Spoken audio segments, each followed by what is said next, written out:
Hey, my name's James Nicholson and welcome to my YouTube channel. Now let's talk about, is the house price crash cancelled?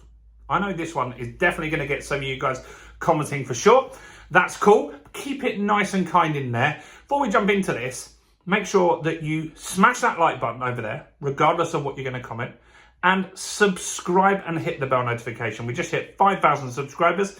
We're now on the road to 500,000 views on the channel. So, I looked at some information. I mean, I'm reading property data every single day from as many sources as I can. And Nationwide has some interesting data in the last few days. Now, what they're saying is that we've already had a stealth house price crash, and that house prices, the actual price might not go down as significantly as you think this year. However, affordability will be brought up, and realistically, your house has gone down in value anyway. And that's purely because of inflation, right? So I've got quite a few notes on this one, so I want to make sure that I've got this stuff right. And so, look, house prices have been falling later part of last year. So we had the house prices go down in October, November, December. And then this year it's been fairly flat. We've had a little flat, we've had a little bit up, we've had a little bit down. And so both Nationwide and Halifax has reported some rises this year. And so that's quite interesting. And so we haven't quite had that crash that we were expecting. Now, what also indicates that a looming crash might be slightly delayed is that mortgage approvals are up. That doesn't signal to me that you're going to get less deals going through, significantly less deals. There's not much stock on the market at the moment, and mortgage approvals are up. More people are starting to look as well, and that's a good indicator. So estate agents are getting more inquiries back into the business. Demand's there. And so for a crash to happen, that demand's got to go. The lenders have got to stop lending. That's what happened in 2008. That was the bigger problem, right? You couldn't get a mortgage even if you wanted one. So approvals are up in mortgages. Demand is down. Now, according to Nationwide, we've already had quite a big crash in property prices if you adjust for inflation. So 2020, the average house price was 273k.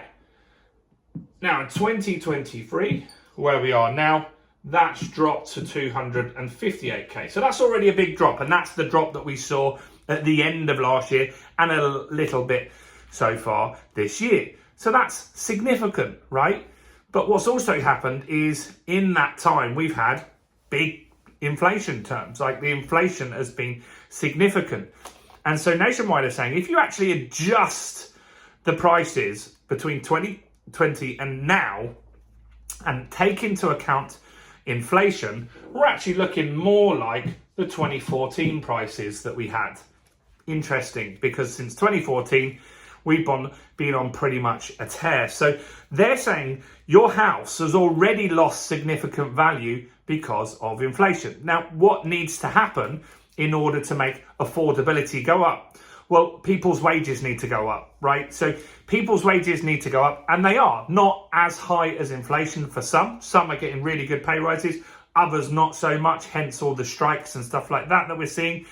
But affordability is going up. Now, when interest rates start to come down, you will see a quite rapid rise in prices, I believe. So it's interesting to see their stance on this. I'd love to know your thoughts on this.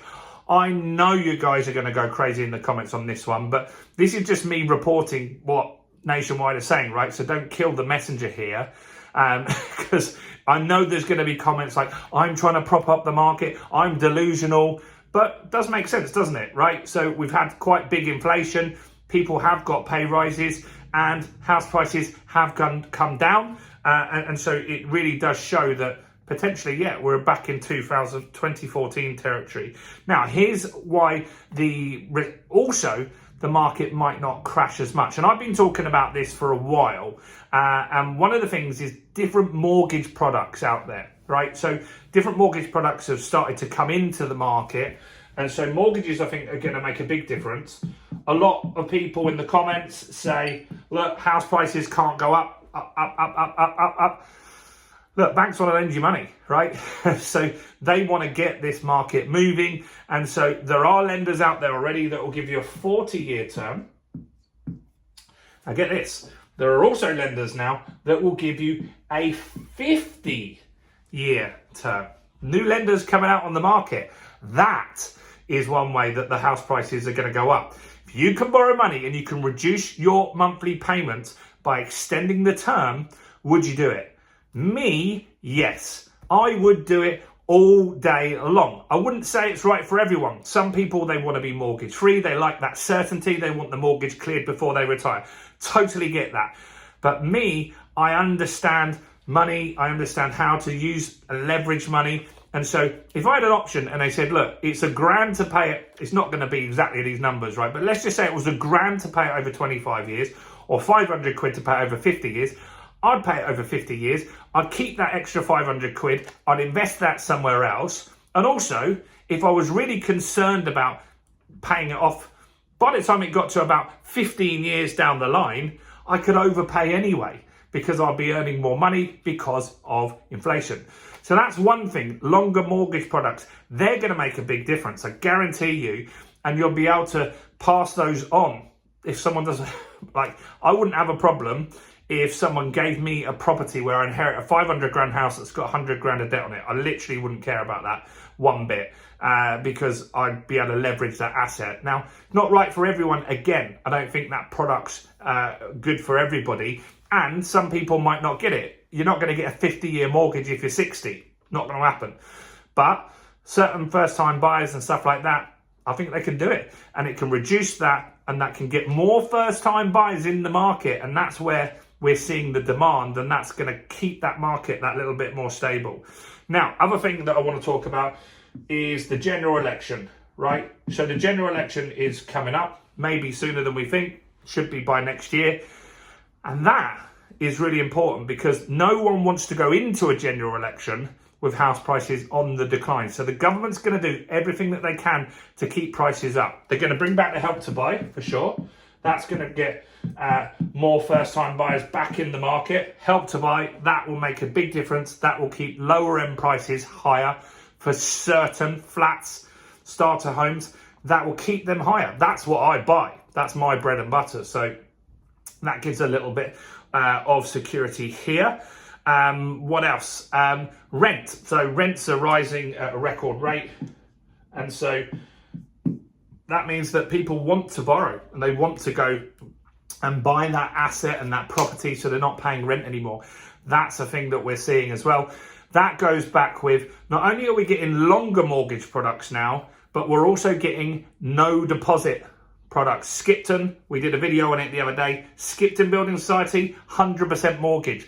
That, I guarantee you, is going to get more people to buy property. 100%. Now, it might be difficult to get that mortgage. You might have to have a squeaky clean credit rating, a good job, all that sort of stuff. They're not just going to lend to anybody. But I think that it will definitely get some people that are saving for a deposit thinking, I'm going to buy next year.